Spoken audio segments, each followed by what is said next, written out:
The following is a presentation of the Eagles Sports Network. All right, preseason scrimmage and fall camp. Man, it's exciting. That's what I asked you. This is my first media day. I'm going into my second year as a head coach, and this is my first media day. But it's a great day to be an Eagle. As far as the scrimmage today, one of the biggest things we want to do is get out and kind of figure out, where we are as a staff, where our players are, to kind of get a vision of what we're doing and see, how it fits versus one another. Do a good job of kind of evaluating our players to be able to get them some feedback about where we're at. I think, the biggest thing that came out of today, I thought our defense did a really good job. I thought they were, really high energy. It was fun to watch a lot of the plays that they made. Guys like Kendall Williams just did a great job fundamentally, stance. I remember a pass he broke up on the sideline over here. That was just fun to watch and watch those guys rally to the football and have fun and just kind of continue to enjoy playing with one another. Offensively, I think the thing that comes out of it, there are one or two, really bright spots. I think our guys there are doing a good job of learning and adjusting. We've had some challenges there as far as injuries, and just hopefully we'll be able to kind of, get a couple guys back as we transition. But I think the guys that were there today did a good job of fighting and working their way through the situation that we had. And I think that kind of leads me into, the entire fall camp. We've got a great group of guys. I mean, as an overall football team, we're still really young. But I think when you look into the future with these guys, I think it's very, very promising. It's a group of guys that's, really bought into the things that we talk about. For us, the number one thing is for them to, to come in here and open themselves up and not trust us, but, to trust the Lord with what he's trying to do with them here at Carson-Newman. And we've had a great amount of guys that's made decisions to trust the Lord with their lives. And then to watch that part of it, eventually just kind of transition into the football part of it. Once I give my life up and it's not just about me, then I'm capable to allow God to really grow and develop me. And I think that's probably one of the most exciting things, coming through this camp is watching our players do that and then being able to kind of transition to that into learning how to play on the field. I had one of the receivers today, we talked about, what was your devotion this morning? So he kind of told me, and it was funny because he's dealing with injuries. And, the devotion was about, overcoming challenges. And he said, Coach, I woke up really frustrated. I can't participate in the scrimmage. But just to open my Bible with that devotion and kind of get that and just to realize that it's not just about the day, but it's about life going forward. Eventually that opportunity is going to be there. And so it's been really fun watching these guys grow as people as well as football players. Questions for Coach Clowney? Coach, you had just one game last year, and I'm not sure how many practices and everything. Obviously, everybody had a lot of challenges last year dealing with all the protocols and things, but just as a coach, just the continuity of trying to keep a team together, and what kind of challenge was that to kind of come into this year with really having no season last year? Last year, I didn't realize it going through the year, but it was hard. We did everything that we could to make sure every day that our guys showed up at the facility, they didn't know anything was going on.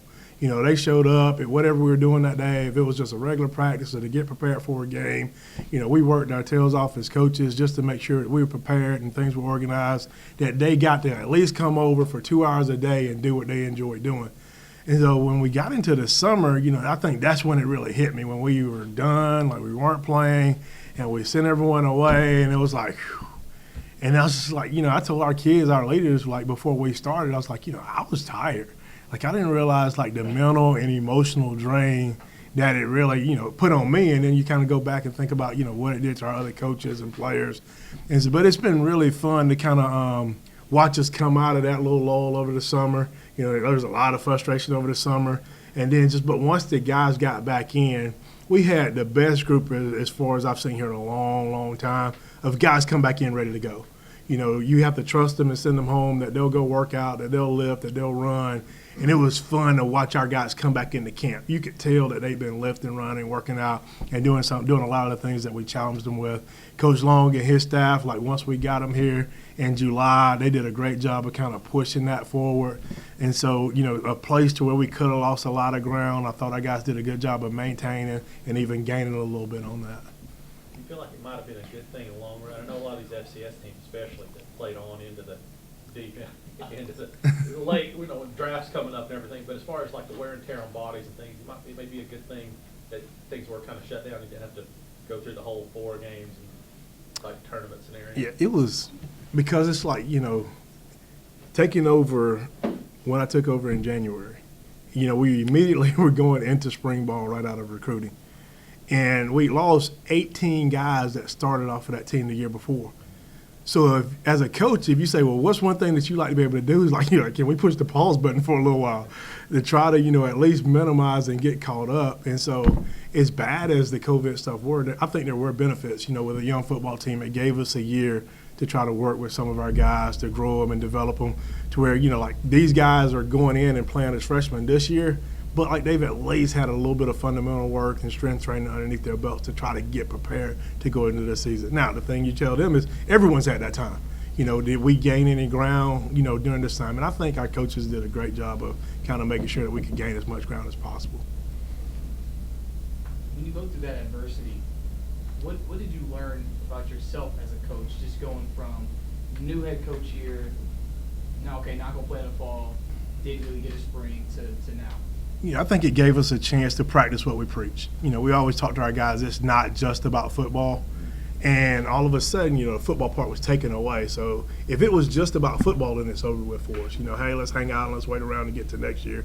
But, we talk about, it being about our players. It talks about us, being able to trust them, just them being able to trust us. It talked about us growing and developing as a family. And so as coaches, we literally push the ball button on everything. Like, what can we do to get our guys in a better situation academically?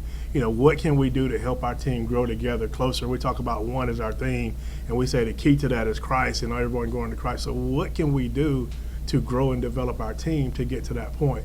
And so we pushed the pause button, and that's what we really focused on. We did the football the best we could, but one of our main emphasis was to help grow, the big word in football now is culture. That's where we don't talk about culture as much as we talk about Christ, but that's kind of, what we went to. That's what we had, and man, that's the fun part. To watch these guys. When I told one of our guys said before, he said, "Coach," he said, "I don't know how good we are, but we're gonna fight together. We're gonna get in there and fight," and that's something that you really appreciate about these guys. Emotionally, what do you think you're going to feel stepping on this field for the first time? Yeah, you were on a field as a head coach, but this field, that's the first time in a year and a half since it's been a home football game. It's going to be fun. It is the word I look for, and that's where we kind of take out the play, and just think about it and relish like it's just a great opportunity to go back and do what we love where we love doing it. And so it's going to be fun for me. I know our kids are excited. It's just like to have people in the stands here today to come watch them scrimmage, man. It's just like guys appreciate that so much. Touch on the theme of one. When you got the job, that was going to be the thing that's kind of continued. Where'd you come up with it, and just how important is it to this team? I think the biggest thing was like, knowing I had a job going into the press conference the next day, it's like, well, what am I going to talk about? And so I couldn't, I'm like, you really like, what are we going to sum up our program to try to be? And so it's just like, man, like we want to try to go and we want to try to win it all. What's going to be the main ingredients to us winning it all and being the best team in the country? And so the biggest thing is like we have to grow together. And it's funny, like, and that's going back, you go backwards and you put the us growing together and taking our one and combining it and becoming one, and us growing together is probably the primary ingredient to us eventually, being number one.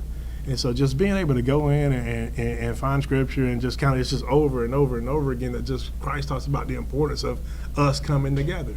And then, that being the key to us succeeding. So, I mean, it just wound up being a natural flow. Like, that's who we are. Like, that's what we're going to do. That's what's going to drive us, as a football program. Anything else for Coach Clowney? When the football was on pause, what were some of the things that you did to earn the trust of your players and bring your team together? We were an academic disaster. Coming off of COVID, and we sent our guys home, it was – if we had to play with regular academic standards that year, we would have been in trouble. And so that kind of showed the character of our football team. And so that was one of the biggest things that we wanted to attack, and that's where we come out of last year, to where like your tutoring was online and like we didn't really have, study hall program that was set up because, we didn't know what was going on with this virus. And so we were in an environment to where we kind of isolated on our own. And so there's just some things we weren't going to compromise. We had to help our guys, buy into their academic situation a little bit better. And, we took control of that, and we kind of got our guys in, and we talked to them about why it's important and, like, what do they need to do to own their academic situation. And just to be able to kind of go speak to the character of these guys, I mean, I think we had, like, what was it, Coach, like 37 guys that – It was like 37 on the Eagles scholars and like 50 and so, like, just from an academic standpoint, just to watch that transition, and it was cool, like, because, like, as athletes, like, one of our biggest things is competing. And a lot of times in the classroom, guys don't really know how to compete against themselves in the classroom. It's not always looking at the guy beside you and trying to do better than him, but it's about maximizing your potential. If you go to a class and you can make an A, make an A. Don't come and say, well, I made a C. Well, eventually that C is going to turn into a D and you're going to be ineligible. And so we challenged them, man, and they responded. Just to go back at the end of the year, the first semester, to see the 3.0s, I think we had 30-something 3.0s, and then, all of a sudden, those guys like, hold on, like, those guys made 3.0s? Like, I can do that too. And so you get that number to 50, and we probably had as many Eagle scholars as we ever had. So it's an encompassing thing to where, like, that's the stuff that you hope to also see kind of trickle over into the football field. You take that competitive edge, and you try to learn how to use that everywhere you go. Anything else for Coach Clowney? All right, thank you, Mike. To talk about the defense, we'll